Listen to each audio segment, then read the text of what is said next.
Greetings duelists and welcome to another video. So this is going to be another deck report. There are no real updates to the Ritual Beast deck, so this video will be more talking about how my second week playing the deck in tournaments actually went, more than an actual update to the list, because despite no actual changes, there are some things that were very different from this tournament, and you will see when it comes to the explanations. But yeah, I'll just skim through the list real quick for those who are tuning into this channel for the first time or have not seen that last deck report. So 3 Kanahawk, 3 Rampengu, 3 Lara, 2 Elder, 1 Lara, Wen, Pelica, Apelio, Dolphin, Winda. That's it for Ritual Beasts.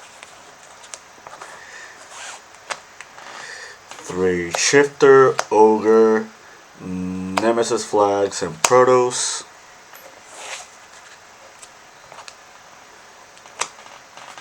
Triple Inheritance, Triple Teleport, Triple Talents, 3 Eclipse, Called by the Grave, 3 Imperm, Ambush, and Steeds. So, in my last video, somebody commented talking about how it is incorrect to be playing 2 Elders. So I kind of want to talk about it and clarify some things. The first disclaimer I have to give is that this is not like a cognitive decision. This was more as a player perspective deck decision. Not necessarily this has to be correct. This is just my play style, but I will give my reasoning on this. The number one reasoning behind 2 Elders is despite Elder Kanahawk or Elder Rampengu being the best 2-card combination in this deck, opening Elder plus another Tamer not named Lara or Winda, it's actually really bad. Like, you don't want to open multiple Tamers. Like, the Tamer monsters don't do a lot by themselves, but the animals do, because Kanahawk and Rampengu are 2 1-card starters now. And that's another thing I kind of want to clarify, because in the comments, the one person who brought it up said that this is inherently a 2-card combo deck, and that much is correct. However, the deck has a lot more 1-card combos now, and you want to see those opening cards a lot more than the 2-card opening cards, and just open redundant hands where you can just not do anything because you only open Tamers. So you always want a surplus of Spiritual Beast monsters more than the Tamers, and just playing multiple Elders for me specifically was just not doing well, because I just kept opening a lot of Tamers, including multiple Elders. You don't ever want to see multiple Elders, but you are fine with seeing like multiple Kanahawks or multiple Rampengus, because eventually you will get to cycle extra normal summons into like summoning the rest of them. The other equation I kind of want to like mention is Inheritance makes it so it fixes your redundant hands, which is also correct, and it could be also another excuse for Elder, but I'd rather open Elder Inheritance more, or Animal Inheritance more, or Tamer Inheritance more, than just multiple Elders. Like, any hand with any Ritual Beast monster just makes Inheritance like work, and it proved itself this weekend. This weekend I actually like opened Inheritance a good amount of times, and it did unclog a few hands, and it kind of like pretty much solidified a few of my games.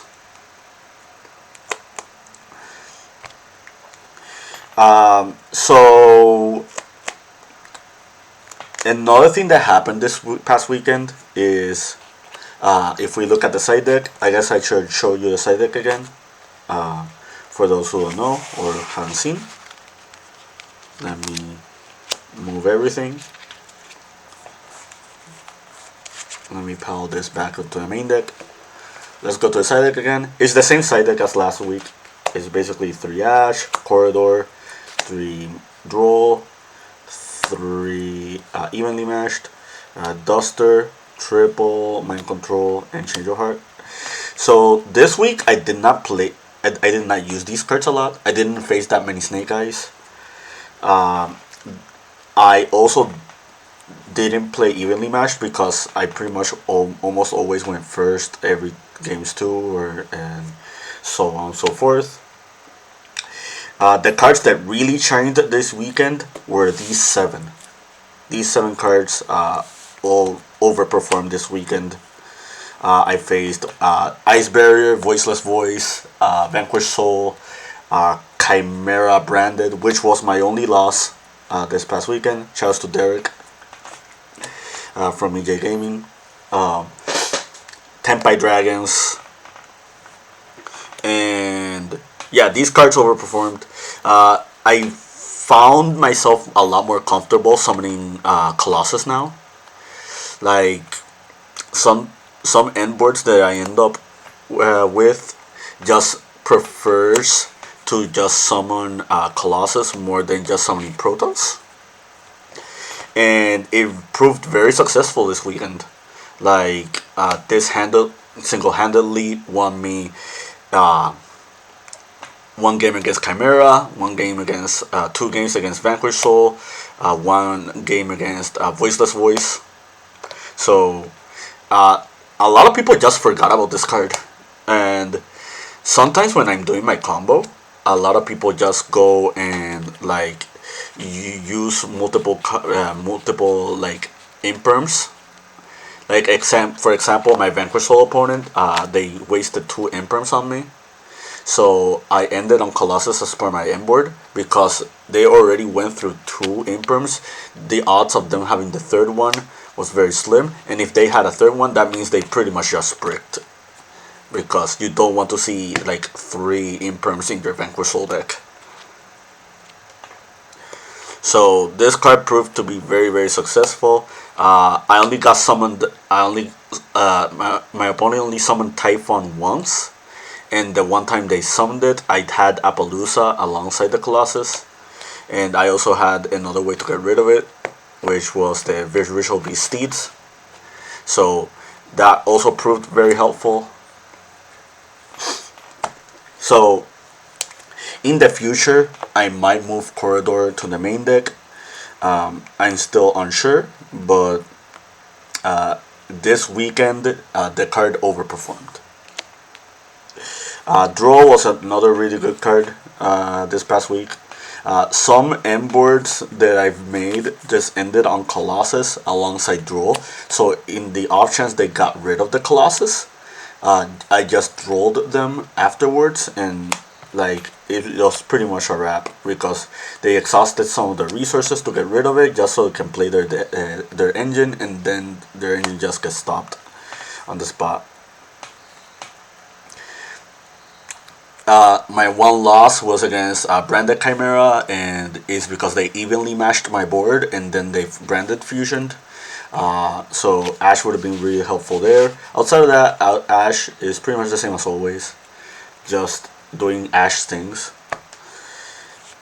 The extra deck is pretty much the same. I didn't change anything. Now, like I mentioned, like a bit beforehand, Colossus got summoned multiple times this time, so I actually felt a lot more comfortable summoning this card. I think moving forward, I will keep Corridor and Colossus. I was very skeptical on keeping them, but against like the more rogue matches, these cards really perform well. And post Infinite Forbidden, Fiendsmith is probably going to be very, very popular as an engine. So this card is also really good against Fiendsmith. If the Whitewood deck becomes popular, this card is also really good against that. Against Gimmick Puppet, this card pretty much just single-handedly wins the matchup. So yeah, keep an eye out for Colossus.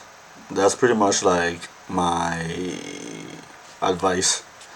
And if you're playing Ritual Beast and you are playing the Nemesis engine, you should reconsider it if your locals is not like super meta heavy. But yeah, that has been my deck report. It is not a lengthy one. Like pretty much I just wanted to like touch upon things that happened this week a little bit different from the previous week. I will make a part 2 because there is one other deck I've been testing. Moving forward, I probably the rest of my deck reports will be post Infinite Forbidden. Because the sneak peek is probably going to be next weekend, and the week afterwards is going to be like the actual official release date. So stay tuned for that. Keep practicing and keep dueling.